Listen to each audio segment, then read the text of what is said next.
Hey, what's up? How's it going, guys? Alex here, and today I want to talk about a little something different on this channel. So the other day I was going through my old YouTube videos and I noticed a few video settings were totally off as compared to how I edit now. And the way how I edited before, I was still trying to figure things out. I was still trying to understand how editing worked. I used automatic settings on editing software programs, Sony Vegas, Final Cut Pro. I kind of wanted to see if the general audience could even tell the difference between playback and editing. So I conducted a little experiment on my Instagram the other day about video playback and editing. So I filmed a clip. I did a nollie flip frontside nose blunt, nollie lay flip out. So the trick was recorded at 120 frames per second, double shutter speed with an aperture f/8 and no audio. So when I put the clip in my editing software, I kind of experimented with the timeline settings. I did playback settings for one video clip at 30 frames per second, and I did another clip at a 60 frames per second timeline.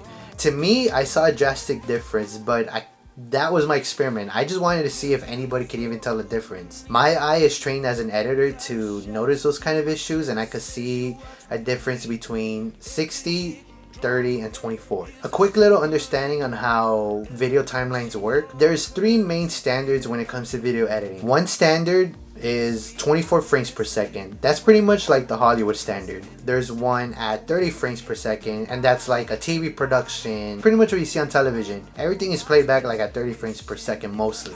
And then there's a 60 frames per second timeline, which is what streamers are using, which is what live stream is using nowadays, which was the playback I was using back in the day, but I was totally wrong, and I'll tell you my issue with that in just a second. I'm not gonna lie, the results were pretty shocking. So I had both clips play back to back. So clip one was 30 frames per second, and then the second clip was 60 frames per second. So more than half of you saw a big old difference, and I'm not surprised there. The next slide was 4 options. So if you did see a difference, what was the difference? Was it slow motion? Was it editing? Was it playback?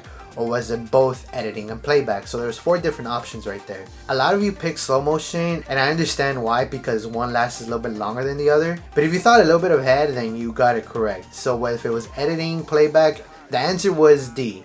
Both editing and playback. That was a major difference. Yes, slow motion has a bit in it. For me, I don't want to make it as obvious. I kind of wanted to make it a DMV question. So if I got you, I'm sorry. But I just wanted to give a little bit extra to those people who picked the right answer, which was both editing and playback, because that to me was the main difference. The last and final question was, which video clip was better? Was it clip 1 or was it clip 2? And right there is where it kind of blew my mind, because half of you say clip 1 was better, and then half of you said that clip 2 was better. So right there kind of concludes my experiment that, like, I guess it doesn't really matter, and not really much people prefer the 30 frames per second timeline or 60 frames per second timeline. For me, the reason why video playback is super important is because if you're recording a fingerboard clip at 60 frames per second, and if you play back at 60 frames per second on an editing timeline, you won't get any slow motion. Whatever you do to your video clip, it just won't slow motion unless you do other tweaks, unless you understand how your editing software works. You're not gonna get slow motion. That was my issue that I had, like 10 years ago when I was filming and when I was editing those video clips. But if you play back at a 30 frames per second timeline and you recorded your fingerboard clip at 60 frames per second, you'll get a 50% smooth slow motion playback. I wish someone told me that like 10 years ago, because my videos from back then probably would have looked way better, because when I first started editing videos, I didn't know what I was doing. I used automatic settings. So if I recorded a clip at 60 frames per second, I'd dump it on my timeline and use automatic settings. Now that's a big no-no for me, because if I'm recording at 60 frames per second, it'll make my video play back at 60 frames per second. And yes, 60 frames per second looks a lot better, but I want to do slow motion for my videos. I love slow motion, I want to do slow motion, so I want that option. So if I have my timeline settings at 30 frames per second, I know I have that possibility. The reason why I chose a 60 frames per second timeline for the second clip is because I recorded it at 120 frames per second. It's pretty much me doing the same thing, taking a video clip that's recorded at 60 frames per second and playing it back at 30. But when it comes to 120 frames being squeezed into 30 frames, it looks very choppy. So video 1 for me was very choppy, and then video 2 for me looks a little bit better. but that means I have to record every single video clip at 120 frames per second. The file sizes will be just massive. All the space on my camera and my phone and my hard drives will just be eaten up because I'm recording everything at 120 frames per second. So I'm gonna stick with 60. 30 frames per second timeline is more than enough for me to make my videos look good. I finally figured that trick out and understood editing, maybe 2-3 years ago, when I took it a little bit more seriously. So my rule of thumb is when you're recording fingerboard clips, record at 60 frames per second, double shutter with whatever aperture you want to do. And when you're dumping your clips to your editing software, make sure your timeline settings is played back at 30 frames per second or 29.97.